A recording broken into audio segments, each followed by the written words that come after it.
Hello and welcome to today's How to Use GIMP for Beginners tutorial. Today you're going to learn how to use GIMP by learning the 3 things all GIMP users want to know how to do, which includes how to use GIMP to make your images pop, how to use GIMP to retouch your images by removing blemishes and even stray hairs, and how to use GIMP to save and export your files for social media. My name is Chris Parker and I've been a professional photographer since 1990, and today I want to share with you exactly how to use GIMP to edit your images. So make sure you download the image for this how to use GIMP tutorial in the description below. One last thing before we get started, if you want to learn more about how to use GIMP, I have a GIMP for Beginners playlist that you can find in the description below. And if you want to learn even more about how to use GIMP, check out my GIMP for Beginners premium course, which you can get up to 90% off with the link in the description below. Oh, and one more thing, don't forget to subscribe to my channel, like this video, and leave a comment about what you like or don't like about this how to use GIMP tutorial. All right, so thank you for making it this far. And if you're ready to learn how to use GIMP, let's do it. So here's the image we're going to learn how to make our images pop. Now, real quick, before I show you how to make this image pop, I want to make sure that we're all looking at the same interface, because your interface may look a little different if you're brand new to GIMP. And you may have individual windows versus one singular window like I have right now. So to fix that, go up to Windows and select Single Window Mode, and that will put all the different windows into one interface like this.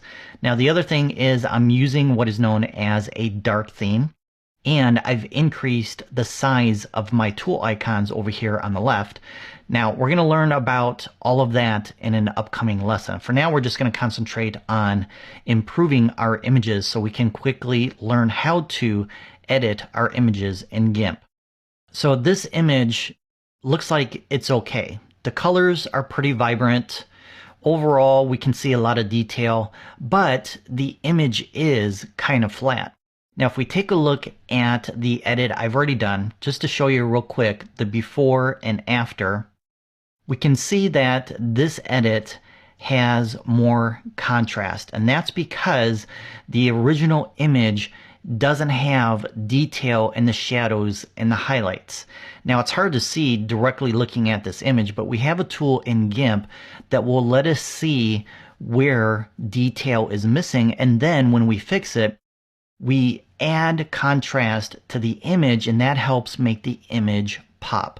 So let's take a look at that tool. We're going to go up to Colors, scroll down and click on Levels. Now from here we have our Levels tool, which will allow us to adjust the color levels and the contrast in our image.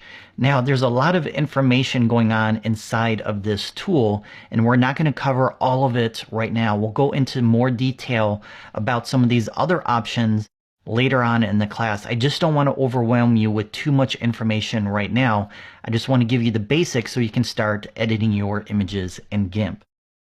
So right now what I want you to do is I want you to focus on this area right here. This is known as a histogram, and if you've done photography before, you probably are familiar with histograms.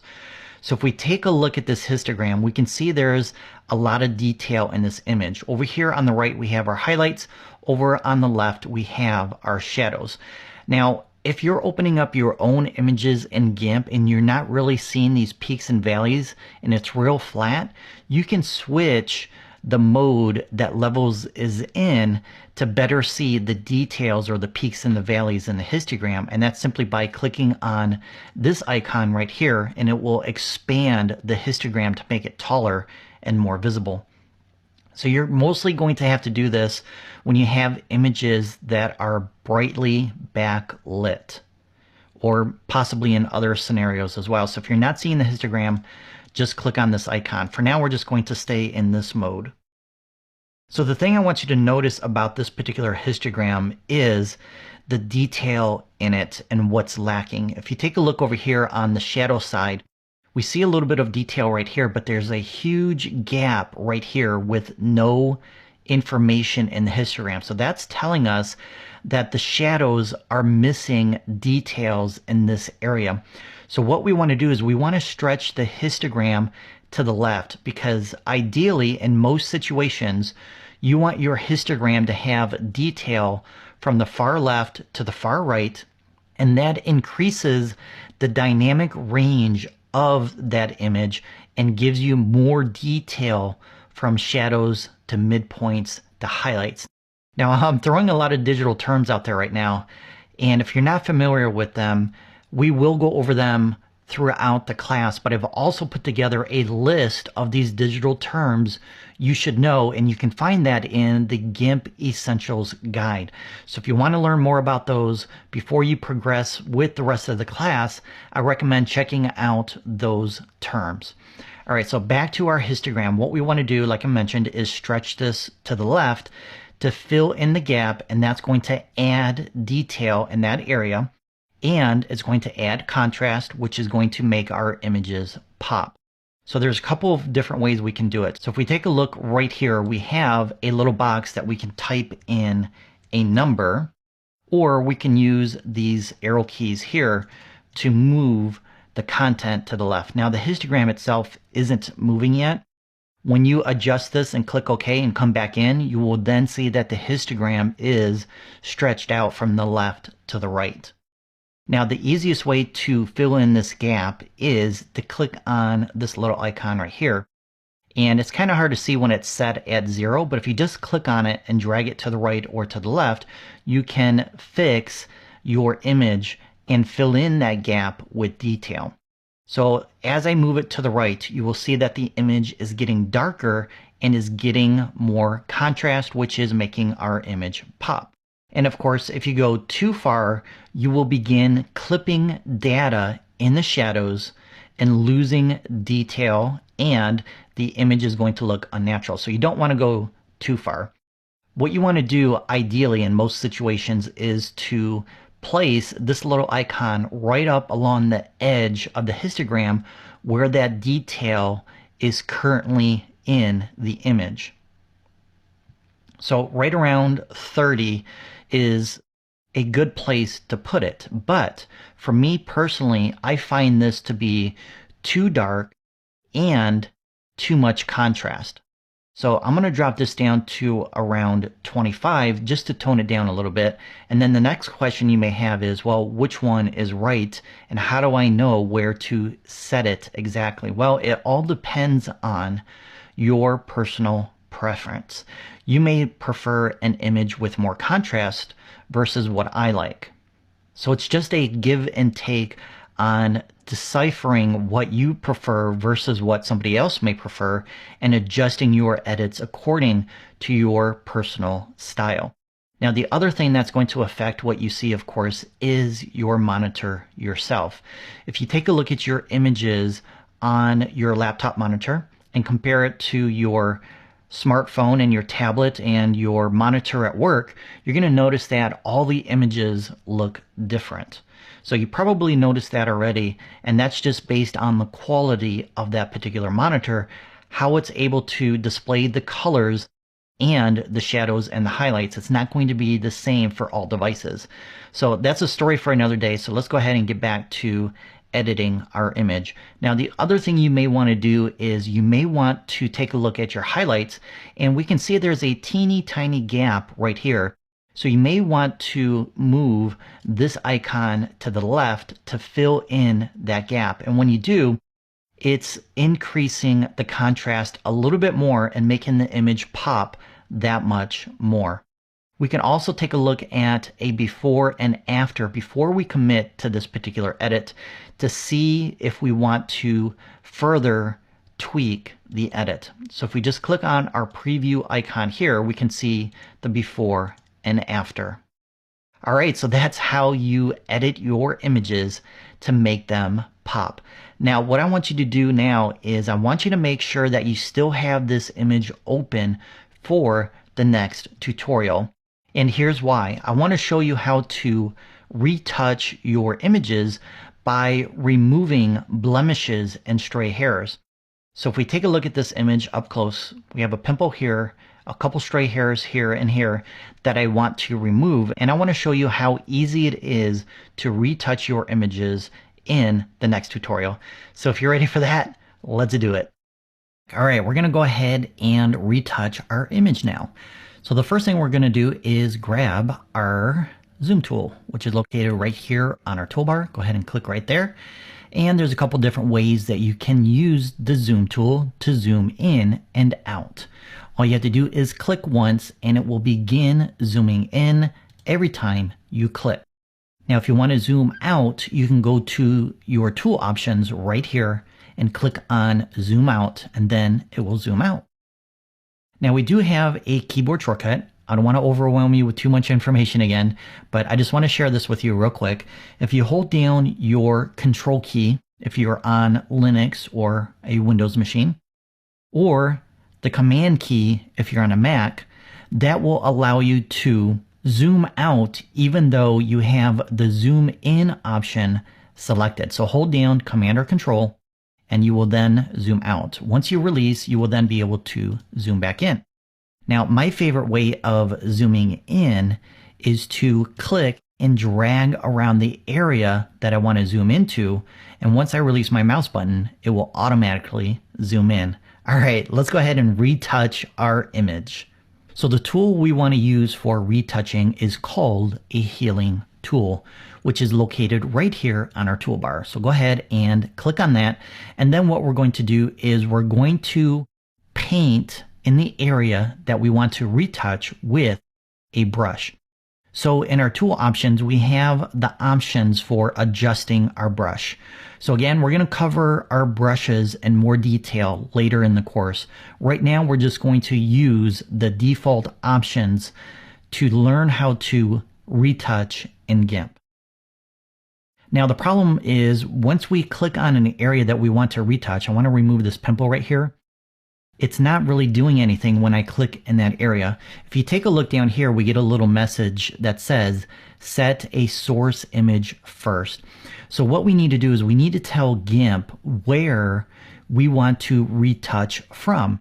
Because what GIMP is going to do is it's going to say, okay, you want me to retouch this pimple from this part of the image, and it's going to take the detail, the contrast, the colors, the textures of that area that you defined for GIMP and use it to cover up your blemish or your stray hair or whatever it is you want to retouch.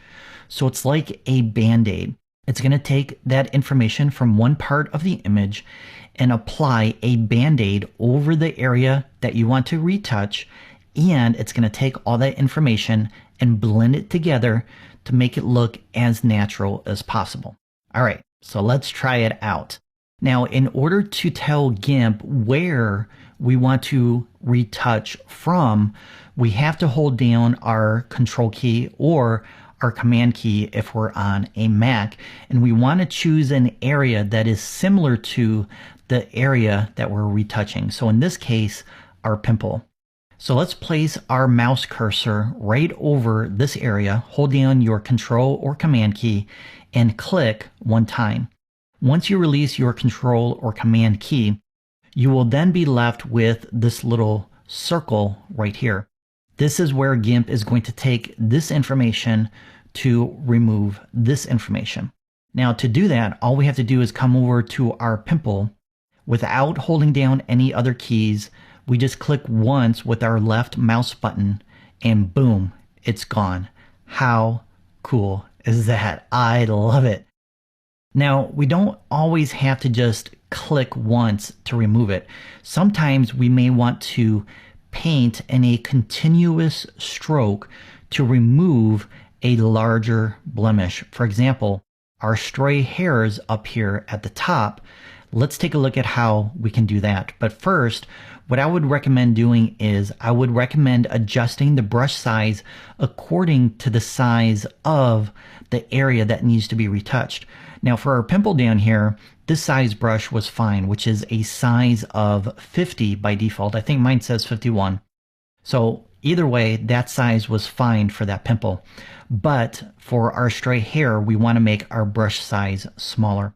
So let's come over to our tool options, and we're going to click on the outer edge right here where it says size. There's a little bar, and you're going to get these double arrows when you hover in this area. So just do that, click, and drag to the left.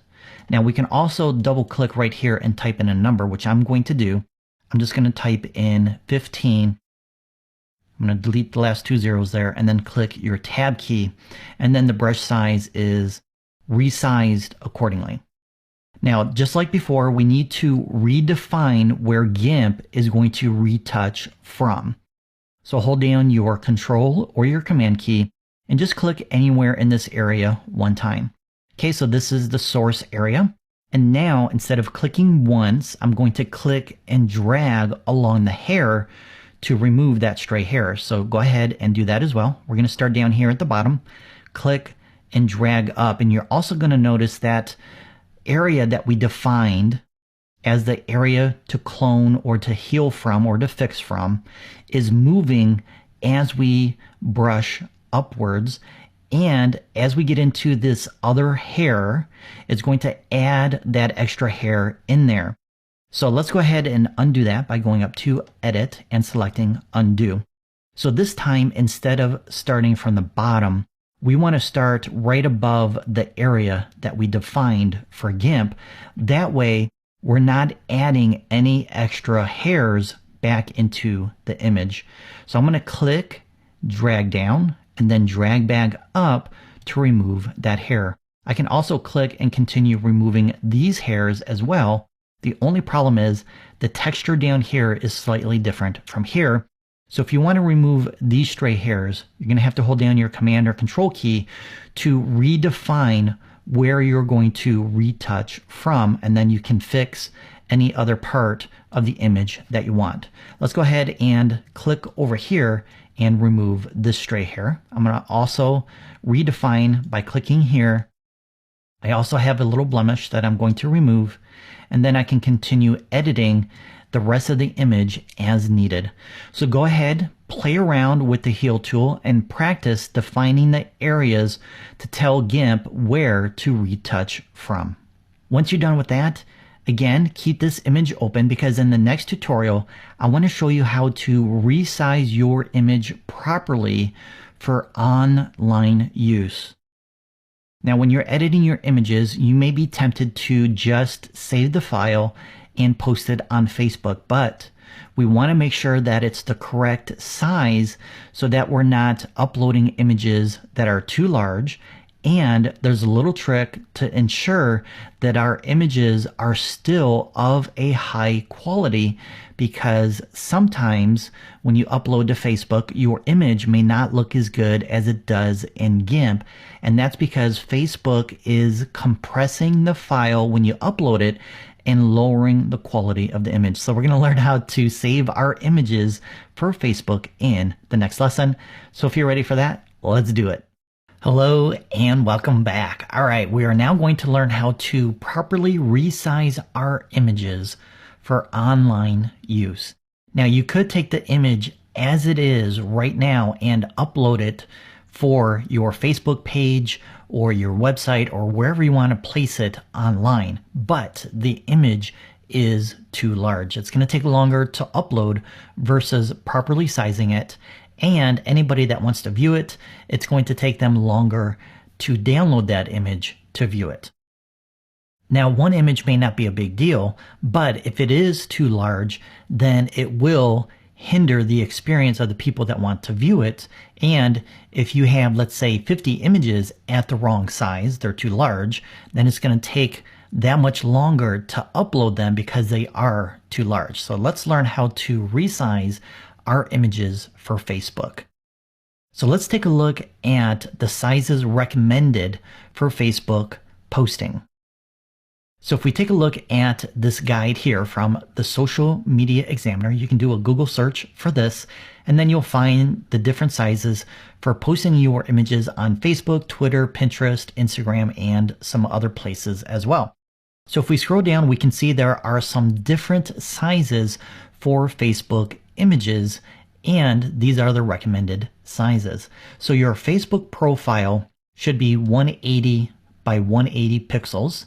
And the dimensions for the cover image should be 820 by 312.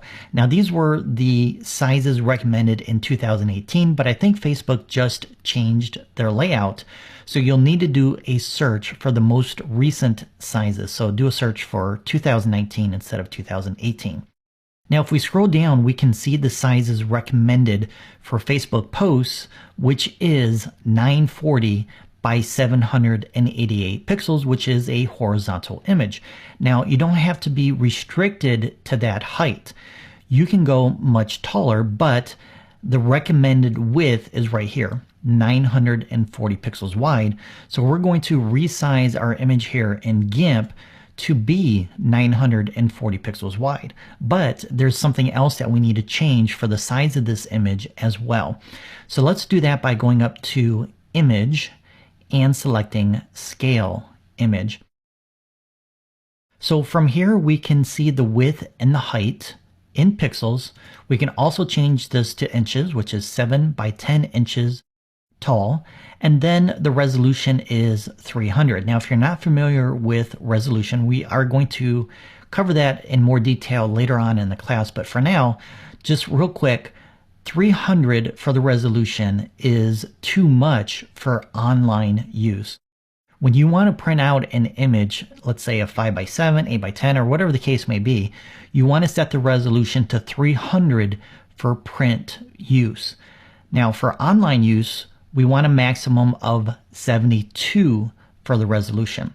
So we can go ahead and click in here, select everything, and then type in 72.